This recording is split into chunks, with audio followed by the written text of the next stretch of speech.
Ok, buenos días, bienvenidas otra vez una vez a esta semana que inicia, donde vamos a ver un poco algunos conceptos que se han revisado tanto en el video como en el material que publiqué impreso, el PDF.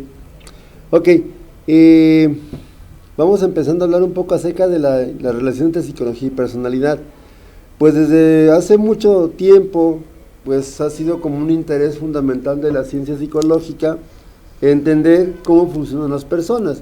Y finalmente, cuando hablamos de personalidad, podemos referirnos justamente a varias cosas. La primera que nada es esa autodescripción que a lo mejor nosotros damos de nosotros mismos en algunos términos, ser paciente, en el caso de, por ejemplo, la imagen es super mamá, que dice que es súper paciente, súper guapa, súper valiente, súper vista, tiene súper voz, súper velocidad, etcétera, ¿no?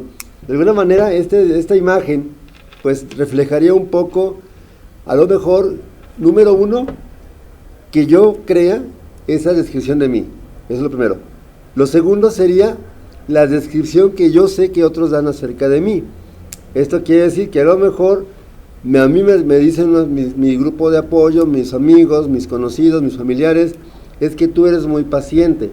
Ahí estamos hablando de que justamente en la personalidad van a influir tanto lo que yo percibo de mí mismo como lo que yo percibo que otros perciben de mí, valga el juego de palabras. Entonces, en ese sentido es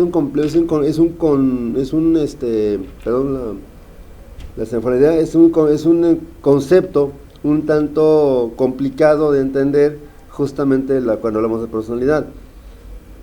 En ese sentido, pues tendríamos que ver primero que etimológicamente hablando el término personalidad, pues viene de la palabra prosopón, que en la antigua Grecia, pues justamente era la máscara que usaban los actores del teatro griego justamente para representar un rol o un papel. De ahí se quedó justamente esa parte de la personalidad como un rol que desempeñamos en la vida cotidiana.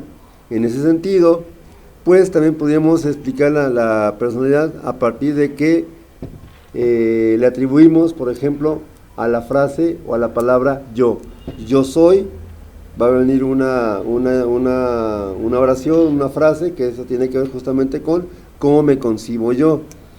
Obviamente, pues esta persona puede ser muy cambiante. Tenemos aquí a lo mejor esa máscara que usa a lo mejor una persona para ocultarse, el anonimato.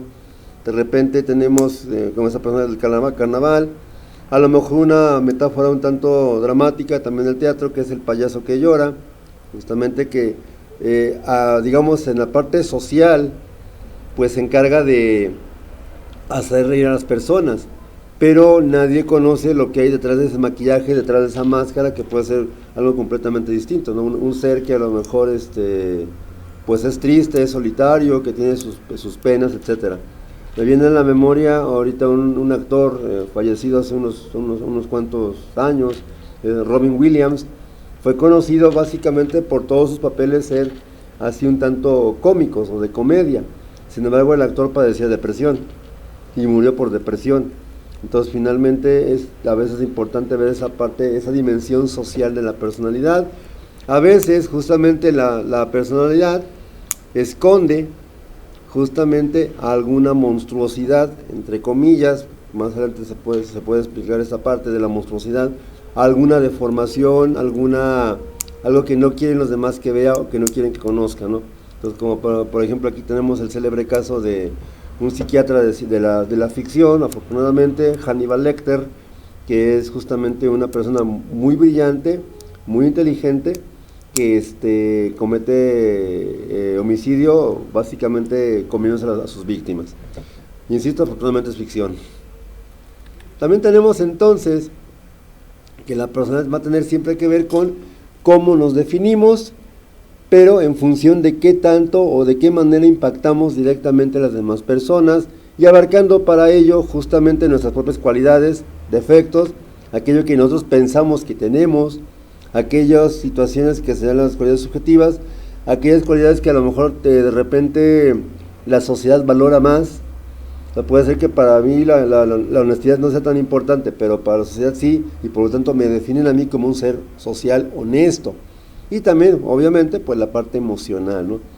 De repente a lo mejor solemos escuchar que soy muy corajudo, soy muy berrinchudo, soy muy temperamental, muy explosivo, soy muy amigable, soy muy sociable, etcétera, ¿no? Bien, para entender un poco mejor la personalidad tenemos que partir de un supuesto básico, que justamente esa personalidad va a ser algo que permanece con el paso del tiempo de forma duradera y estable.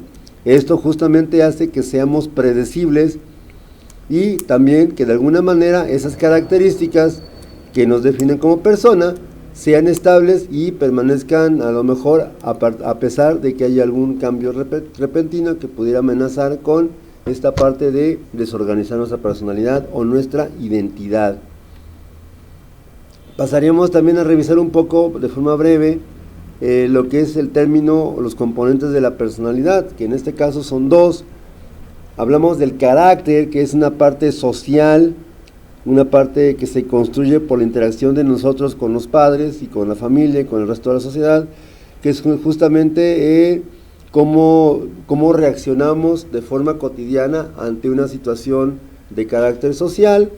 Finalmente se elige el carácter, se escoge una tipología muy antigua que se usaba para explicar el carácter, era el de carácter fuerte y carácter débil, donde una persona con carácter fuerte era básicamente aquella que se podía imponer a los retos que le ponía la situación social o el destino o la vida cotidiana. Y un carácter débil va a ser aquella persona que pareciera que es demasiado manso, no menso, demasiado mansa en el sentido de ser como más manejable, más dócil, más así como más borreguito, por así llamarlo, ¿no? Entonces sería un carácter débil. El otro, insisto, el carácter va a ser siempre social, es aprendido, es forjado por nuestros padres, pero justamente en nuestra personalidad también tiene un componente muy fuerte que es el biológico, al cual nos vamos a llamar en su conjunto temperamento. El temperamento es completamente innato, es hereditario aparte. Generalmente heredamos justamente de nuestros padres no nomás la carga genética, sino también a veces ese temperamento o ese particular estilo de reaccionar de forma individual a un evento, ya sea externo, pero también anímico o psíquico, ¿sí? Y también que tanto, digamos, tenemos un estado de ánimo ya sea estable, con tendencia a la depresión, o sea, a la baja, o con tendencia a la euforia, es decir, hacia la manía, hacia arriba. En ese sentido, pues justamente el temperamento es una forma de reaccionar de los niños. Sobre todo podemos ver que un niño recién nacido, podemos ver su temperamento a lo mejor a través de observar justamente cómo reacciona ante situaciones, por ejemplo, de hambre, de calor, de sed, de sueño, etcétera. Habrá niños que a lo mejor son muy lentos para reaccionar, se diría que tienen un temperamento flemático, donde a lo mejor la respuesta tiene que ser muy fuerte, o el estímulo tiene que ser muy fuerte, para provocar una respuesta emocional. En ese sentido, por ejemplo, habrá niños que a lo mejor un solo ruidito, una voz normal, un volumen adecuado, les provoca despiertan cuando están dormidos, obviamente, y esto hace que el niño se desespere o caiga en una crisis un tanto difícil de manejar a veces por los padres. De repente lloran de forma intensa, es un llanto muy dramático, muy drástico, ¿sí? Bueno, la teoría del temperamento estaba básicamente fue fundada hace ya más de 2000 años por Hipócrates, el padre de la medicina, y él clasificaba justamente el temperamento en 4 grandes rasgos. Justamente el primero lo llamó sanguíneo, colérico, flemático y melancólico. Ya en la hoja de Classroom ya publiqué estas diapositivas para que se puedan apreciar de mejor manera justamente las fortalezas y las debilidades que tiene cada temperamento. Ahorita mencionaba el temperamento flemático, son personas muy tranquilas, muy confiables, que realmente como que requieren así como que un estímulo muy fuerte para poder responder, ¿sí? Aquí tenemos otra imagen donde nos describe un poco justamente esas características básicas de los temperamentos. Y bueno, finalmente con eso terminaremos esta primera aproximación a lo que es la personalidad.